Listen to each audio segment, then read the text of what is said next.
Dios les bendiga esta mañana a todos y a todos los que nos ven y nos oyen. Quiero saludar a toda la iglesia desde Alajuela, Costa Rica, Iglesia Heredero de Gloria, así. Estamos hoy nuevamente ministrando con la ayuda del Espíritu de Dios la palabra del Señor. Vamos a hoy tratar un tema muy importante y lo hemos titulado Apocalipsis parte 1. Y vamos a ir precisamente al libro de Apocalipsis, en el capítulo 1, verso 1 y siguiente, dice así: la revelación de Jesucristo que Dios dio para manifestar a su siervo las cosas que deben suceder pronto. Y la declaró enviándola por medio de su ángel a su siervo Juan, que ha dado testimonio de la palabra de Dios y del testimonio de Jesucristo y de todas las cosas que ha visto. Bienaventurado el que lee y los que oyen las palabras de esta profecía y guardan las cosas en ellas escritas, porque el tiempo está cerca. Lo primero que tengo que mencionar es que la palabra Apocalipsis ha sido en estos tiempos muy tergiversada, de tal manera que cuando las personas escuchan Apocalipsis, lo único que se les viene a la mente es el acontecimiento de hechos terribles, de juicios. Y lo que significa realmente el término Apocalipsis es revelación, es manifestación, es quitar el velo. O sea, lo que el Señor nuestro Dios se propone cuando entrega esta revelación al apóstol Juan, lo que se propone es que nosotros podamos entender y se nos quite el velo. La palabra profética más segura, esta a la que se refirió el apóstol Pedro en su segunda carta, capítulo 1, verso 19, dice: tenemos también la palabra profética segura, a la cual hacéis bien en estar atentos como una antorcha que alumbra en lugar oscuro. Precisamente la palabra Apocalipsis es eso, una antorcha que alumbra en lugar oscuro.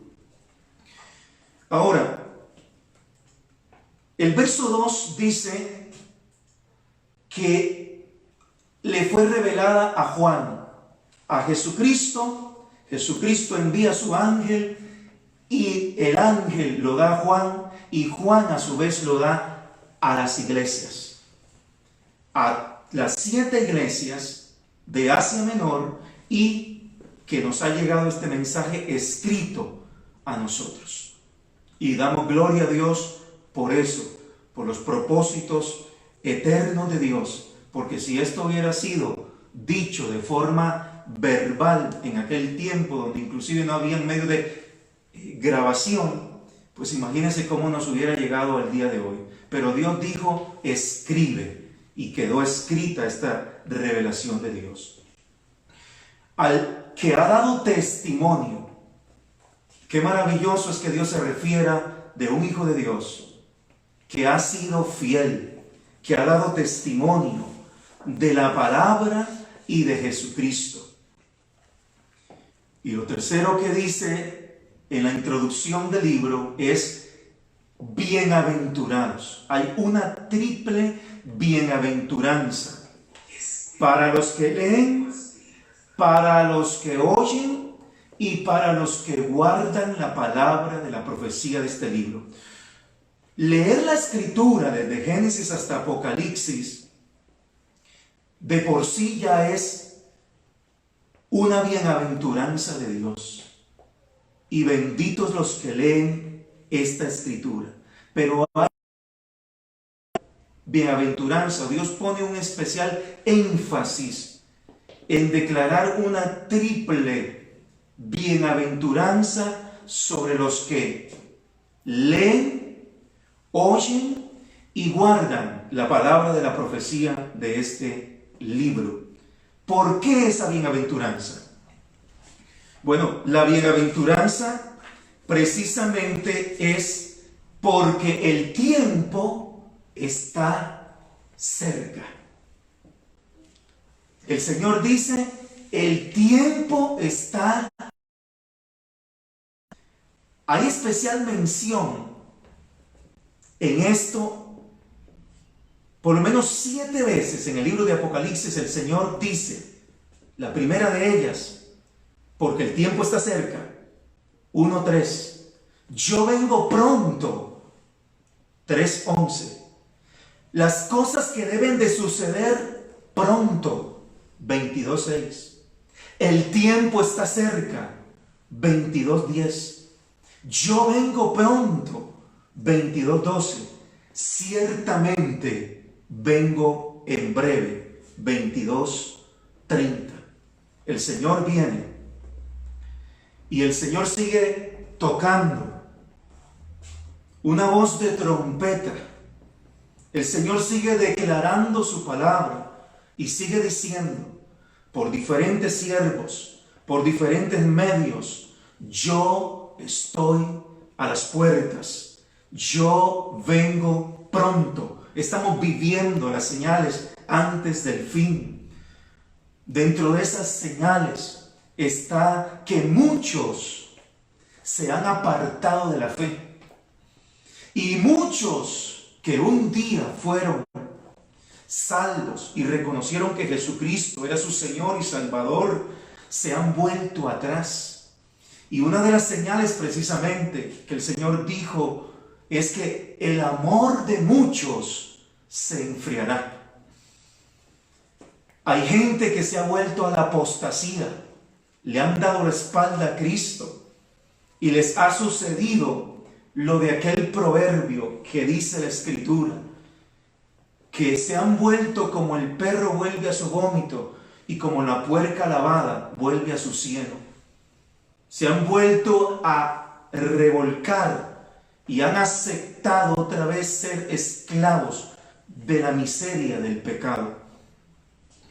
Una de las manifestaciones de esta apostasía es que hay un sincretismo, una mezcla de ser cristiano, pero al mismo tiempo ser mundano. Ser alguien que profesa seguir a Cristo, pero al mismo tiempo viven ellos bajo su propia opinión y bajo sus propios placeres. Hoy también tenemos incluso situaciones tan extremas que hay lo que se denomina la brujería. Tenemos programas de radio dedicados a promover el ocultismo y programas de televisión también dedicados a estos. Escúchenme, donde se menciona a Dios y le ofrecen a las personas y le dicen, mire, usted que está con problemas emocionales, usted que está con problemas económicos, usted que está con problemas financieros, Dios les puede ayudar. Dios le quiere ayudar. Así se lo ofrecen brujos en la televisión, en la radio, en los libros, en el internet. Ahí están. Y hay cristianos que, como han buscado a Dios a su manera y no lo han encontrado, entonces están poniendo atención a esto. Pero no saben que cuando estos brujos y hechiceras mencionan la palabra Dios, no se están refiriendo al Dios que hizo los cielos y la tierra, ni se están refiriendo tampoco a cuando al Cristo que resucitó. Nunca van a mencionar ellos la sangre de Cristo. Nunca van a mencionar que hay poder en el nombre de Cristo. Nunca van a mencionar ellos que hay autoridad en esta palabra de Dios. No, ellos mencionan la palabra Dios. de una forma engañosa, no sabiendo los oyentes que cuando se refieren a Dios están hablando del Dios de este siglo, sinónimo de Satanás. Segunda de Corintios 4:4 dice: y el Dios de este siglo cegó el entendimiento de los incrédulos para que no les resplandezca la luz del Evangelio. Hay algo terrible en esto, y es que cuando un hombre y una mujer no quieren escuchar la voz de Dios, pues el diablo les va a hablar. En la Biblia existe la historia de Saúl. Saúl fue un hombre ungido por Dios, lleno de Dios, puesto por Dios como rey. Y en sus últimos días terminó consultando a la adivina de Endor, a una bruja, que según la bruja le hizo venir al profeta Samuel que había muerto, lo cual es una mentira, porque lo que apareció ahí fue un demonio que tenía o se hizo pasar como buenos actores que son los demonios de la imagen, de la silueta que tenía Samuel. Y Saúl se lo creyó. Entonces, ¿qué es lo que está viviendo hoy el mundo también como señales de los últimos tiempos y de que efectivamente el Señor y la venida del Señor está cerca? Lo que está viviendo es apostasía y el enfriamiento de muchos cristianos que ya no quieren seguir a Cristo, sino que se han vuelto a sus antiguas costumbres. El libro de Apocalipsis tiene diferentes escuelas de interpretación. Una de ellas es la escuela preterista, que dice que Apocalipsis ya se cumplió.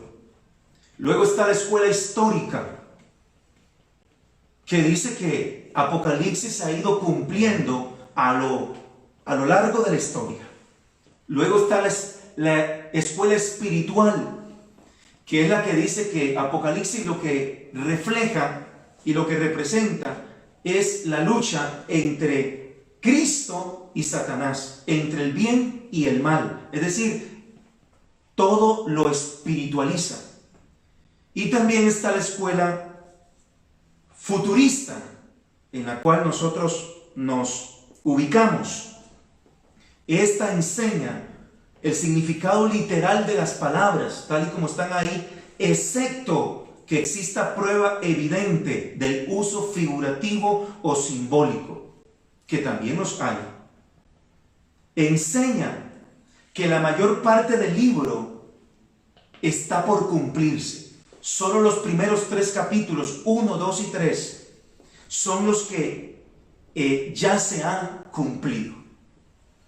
Otro de los aspectos importantes para nosotros entender, porque nuestro objetivo con este mensaje es que usted entienda que Apocalipsis es un libro para hoy, actual, al que no hay que tenerle temor, al que no hay que tenerle miedo, y que usted que me escucha puede ser beneficiario de la triple bienaventuranza que empezamos a indicar y que el Señor indica en esta palabra para todos aquellos que leen, que oyen y que guardan.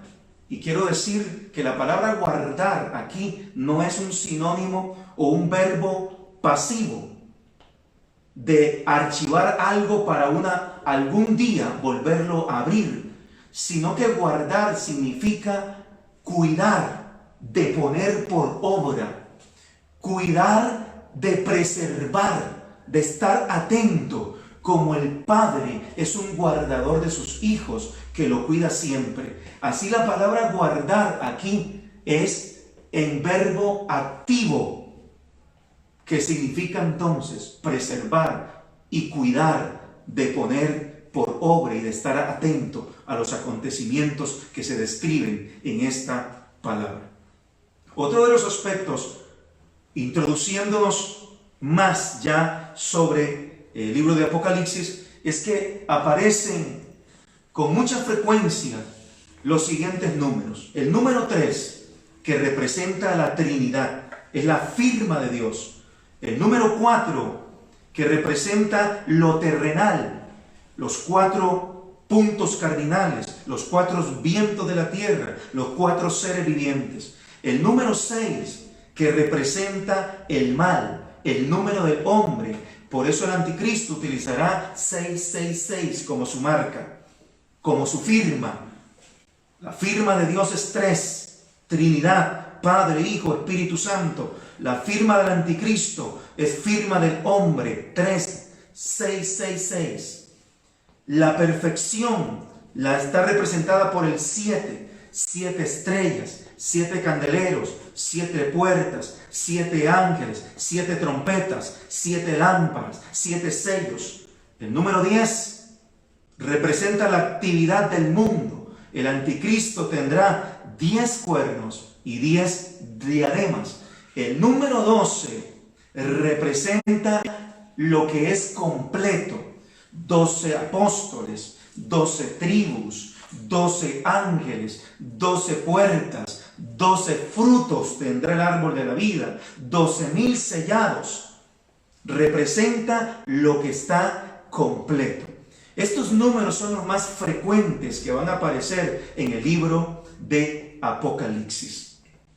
Ahora, una de las claves para entender este libro o para introducirnos en el estudio de este libro, lo encontramos en el versículo 19 del capítulo 1, que dice: escribe las cosas que has visto. Esa es la primera división del libro, las cosas que has visto. La segunda división del libro es las cosas que son, que se refiere a las iglesias, y las cosas que han de ser después de esta. O sea, la escatología, la profecía que está por cumplirse. Hoy, dentro de las cosas que el apóstol Juan dice que vio, fue la visión del Hijo del Hombre. Y en el verso 11 del capítulo 1, dice: yo soy el alfa. Esto fue lo que oyó primero y después vio. Y la omega, el principio y el último. Escribe en un libro lo que ves y envíalo a las 7 iglesias que están en Asia: a Éfeso, Esmirna, Pérgamo, Tiatira, Sardis, Filadelfia y Laodicea. Y me volví, las cosas que has visto, para ver la voz que hablaba conmigo, y vuelto vi 7 candeleros de oro que representan las 7 iglesias. Y en medio de los 7 candeleros, a uno semejante al Hijo del Hombre, vestido de una ropa que llegaba hasta los pies. Esa es la ropa sacerdotal. El Señor no venía enseñando muslos, como muchos cristianos o cristianas que les gusta andar enseñando más. Los sacerdotes de Dios y las sacerdotisas de Dios visten con pudor y con modestia. Dice que estaba ceñido por el pecho con un cinto de oro, lo que simboliza fortaleza y autoridad. Solo los que tenían investidura de autoridad portaban ese cinto de oro en tiempos antiguos. Su cabeza y sus cabellos eran blancos como blanca lana, lo que representa la sabiduría eterna y la profundidad de los pensamientos de Dios. 4, sus ojos como llama de fuego, penetrantes. No hay nadie, ningún pensamiento, ningún corazón que pueda esconderse a la mirada de Dios. Sus pies semejantes al bronce bruñido. Donde Él se pare, será desmenuzado. El libro de Apocalipsis 19:15 dice: estos pies pisarán el lagar del vino y de la ira del Dios Todopoderoso. Su voz como estruendo de muchas aguas. El extraordinario poder de la palabra de Dios. Desde Génesis, cuando el Señor dice y dijo: sea la luz, y fue la luz.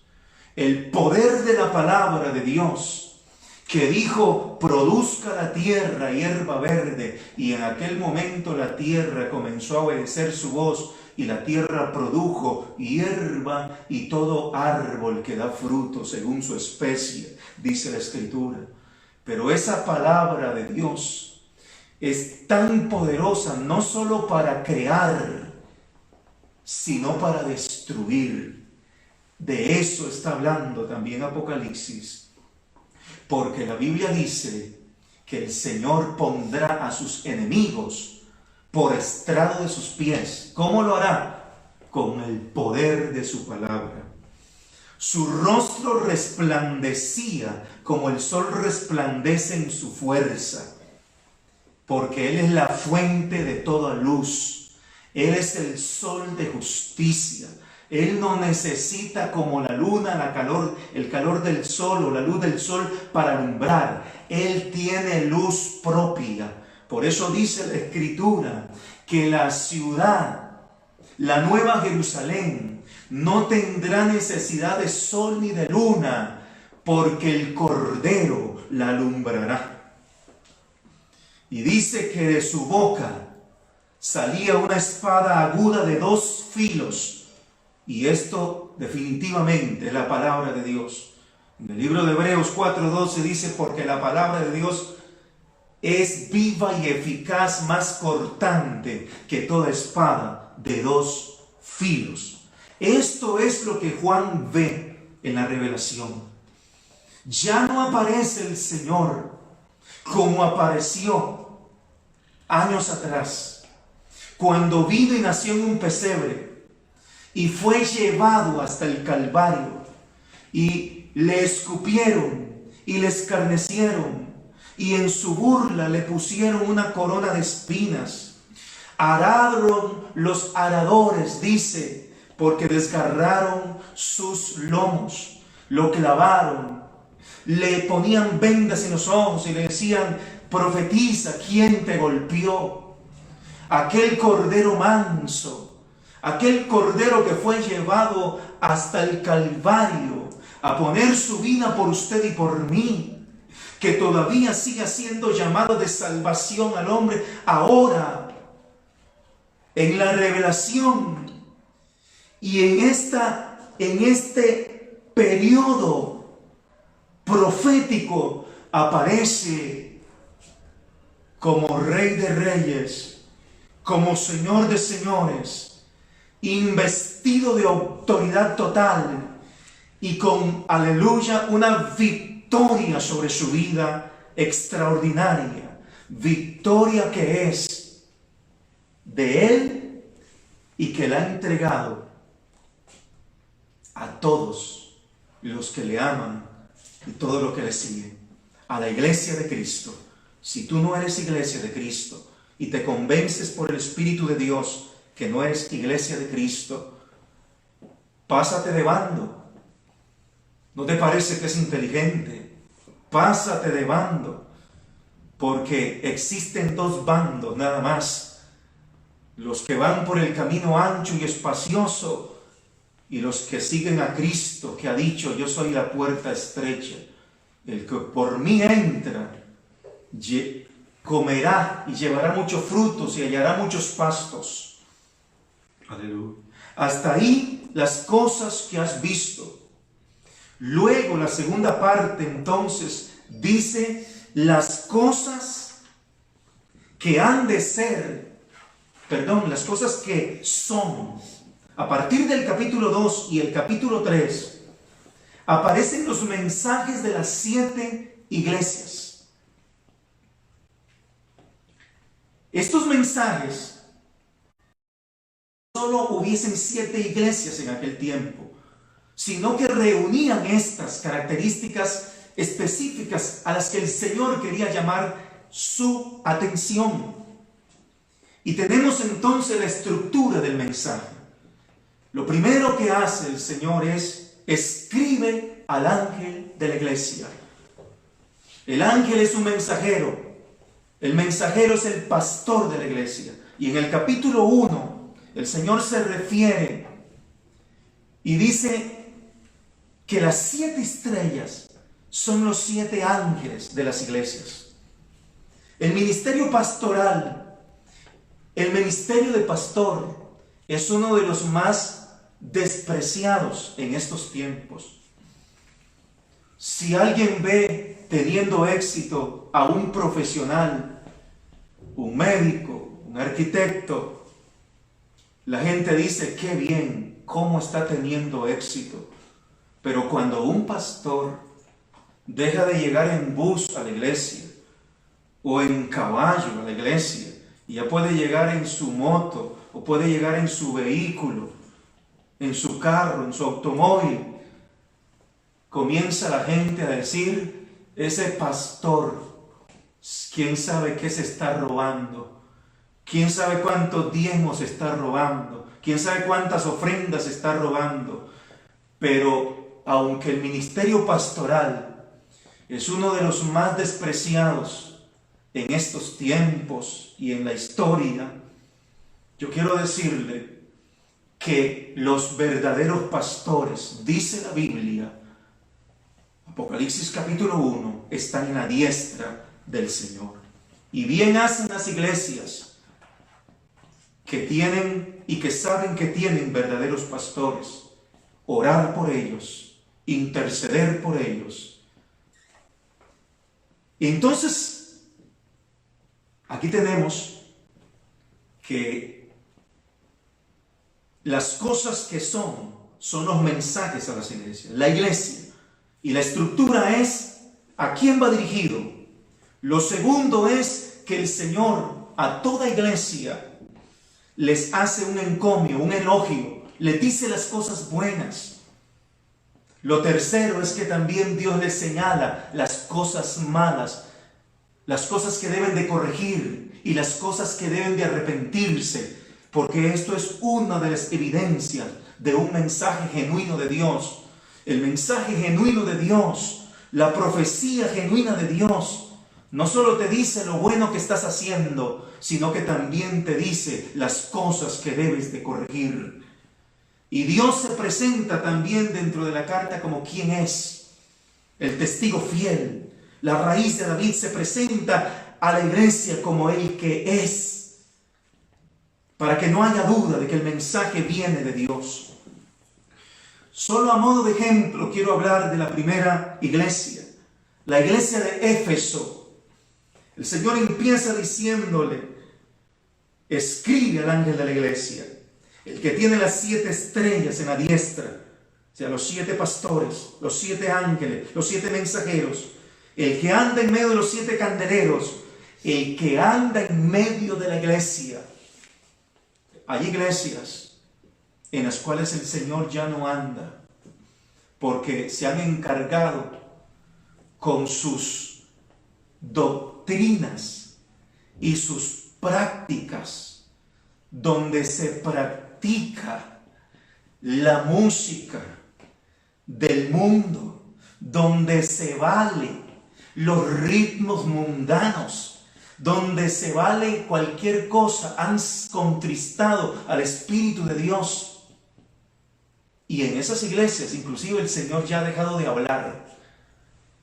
El Señor está en aquellas iglesias que procuran con diligencia presentarse delante de Dios aprobadas.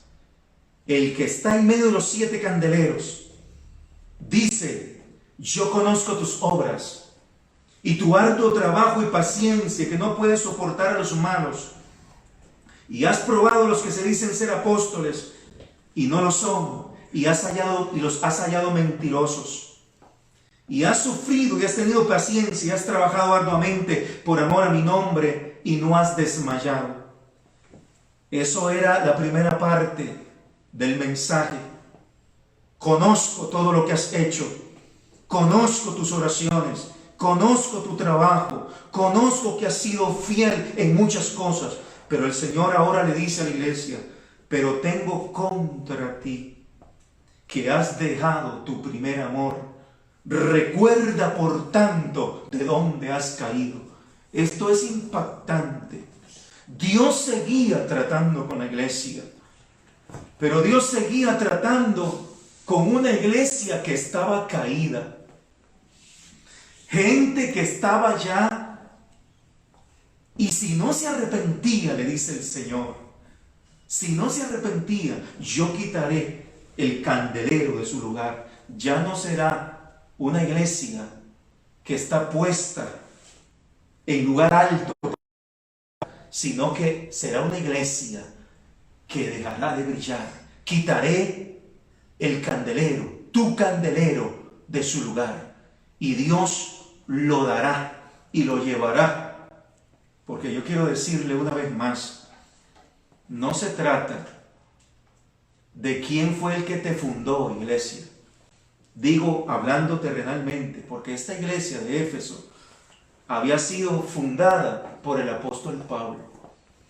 Una iglesia llena de amor, una iglesia llena de fervor. Y esto lo concluimos por la epístola que Pablo le escribe a los Efesios. Una de las más profundas epístolas que escribe el apóstol Pablo. Pero ahora, años después, esta iglesia está caída. Ha caído de su primer amor. Ya no tiene fervor, ya no ama al Señor. Hay mucho trabajo, hay muchas obras. Y es que hay gente y hay cristianos que están viviendo de sus quehaceres, pero no de su amistad con Dios. Están viviendo de sus obras, nada más, pero no están viviendo de su relación, de su comunión y de su amor con Dios. Han olvidado la esencia de lo que es la vida cristiana. Amarás al Señor tu Dios con todo tu corazón, con toda tu alma, con toda tu mente y con todas tus fuerzas, y a tu prójimo como a ti mismo. Y el Señor le dice, vuelve a las primeras obras, si no quitaré. Y esta iglesia no se arrepintió. Esta iglesia no se arrepintió. Y el día de hoy es ruinas. Donde una vez fue una iglesia viva, hoy la historia dice, porque el lugar existe en Turquía, existe, hoy es ruinas. Tomemos consejo para que nosotros, si el Señor nos está llamando al arrepentimiento, podamos volvernos a Él y ser restaurados y ser transformados y volver como el primer día, con esa pasión, con ese fervor, con ese amor, como el primer día que Cristo Jesús nos salvó. Esta es la estructura del mensaje de las otras iglesias.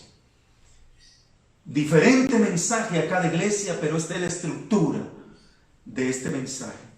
Y la siguiente parte del libro de Apocalipsis, las cosas que han de ser, es decir, la profecía que no está cumplida y que se cumplirá, empezaría después del capítulo 4.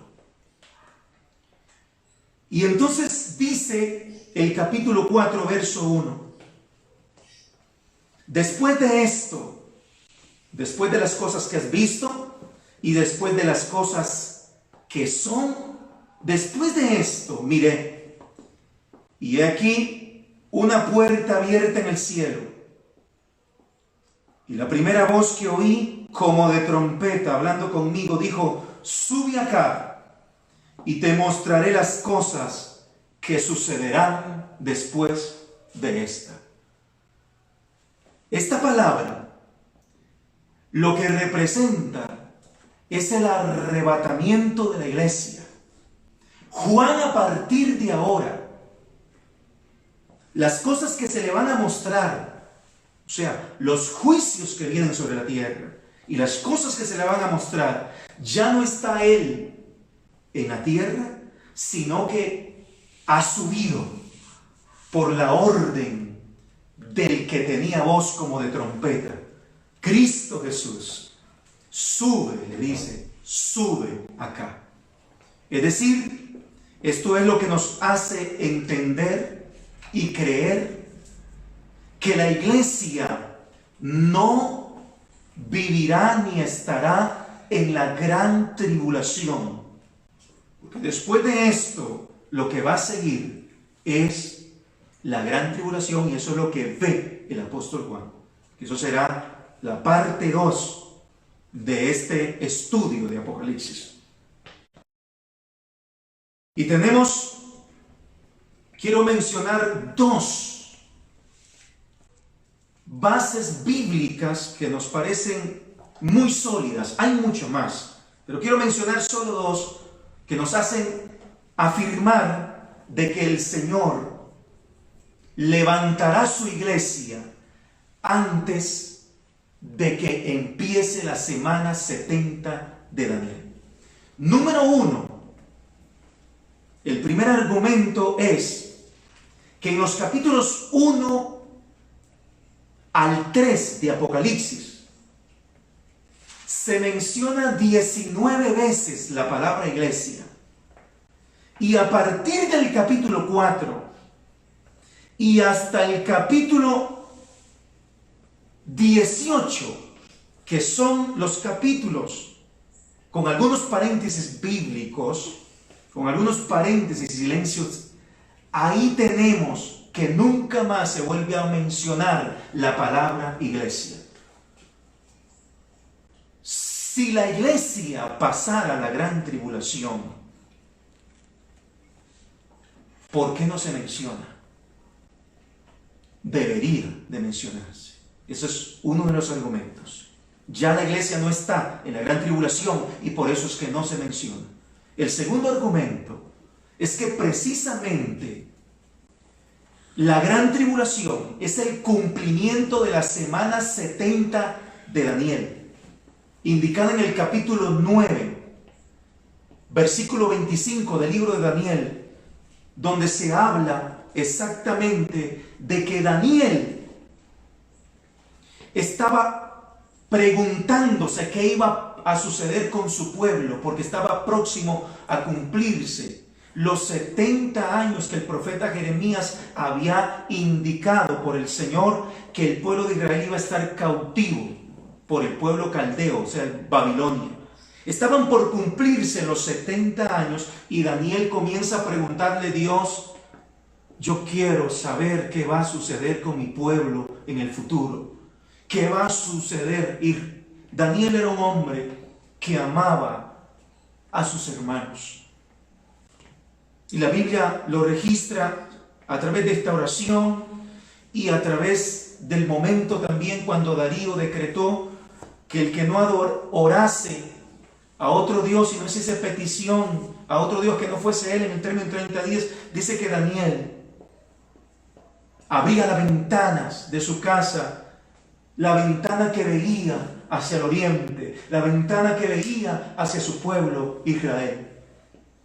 Él está ahí preguntándole a Dios y Dios le da y le dice: hay 70 semanas profetizadas para tu pueblo.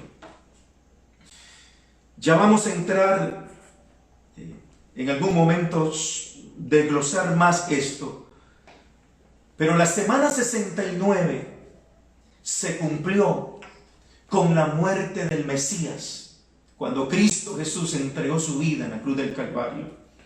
Ahí ha habido una suspensión y la continuidad de ese periodo profético que Dios le entregó a Daniel será la gran tribulación. Pero Dios le entrega 70 semanas de trato de Dios para Israel. no para la iglesia. Las 70 semanas de Daniel son un trato de Dios para el pueblo de Israel y no para la iglesia. Quiero cerrar en esta hora esta primera parte diciéndote lo siguiente. Cristo viene. El Señor dijo, y reitero aquí, ciertamente vengo en breve.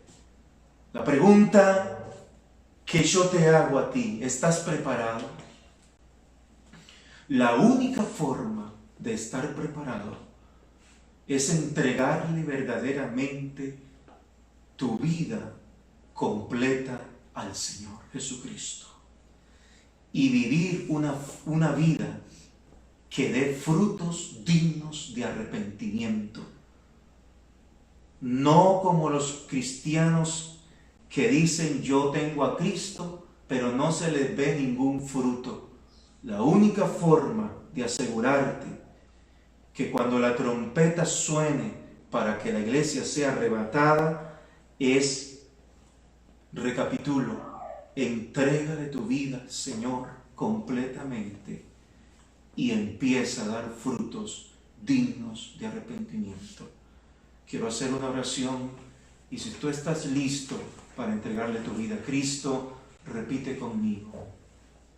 Señor Jesús, entrego mi vida y mi corazón a ti.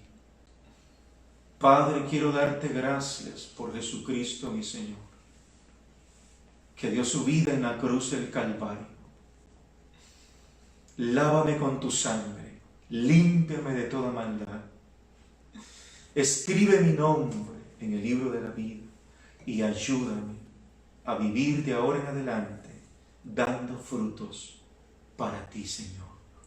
Guárdame del mundo, guárdame del mal, en Cristo Jesús. Amén. Que Dios te bendiga.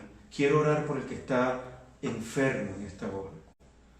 Quiero orar por toda necesidad, Padre, en el nombre de Jesús. Que allí donde está el enfermo, llegue el poder de sanidad para sanarle, porque para ti no hay distancia. Tú eres omnipotente y eres omnisciente. Allí, Señor, donde me están viendo y escuchando, yo declaro en el nombre de Jesús sanidad sobre los cuerpos. Reprendo la enfermedad en el nombre de Jesús y declaro que por la llaga de Cristo eres sano. Que Dios te bendiga, que Dios te guarde y nos vemos en la próxima.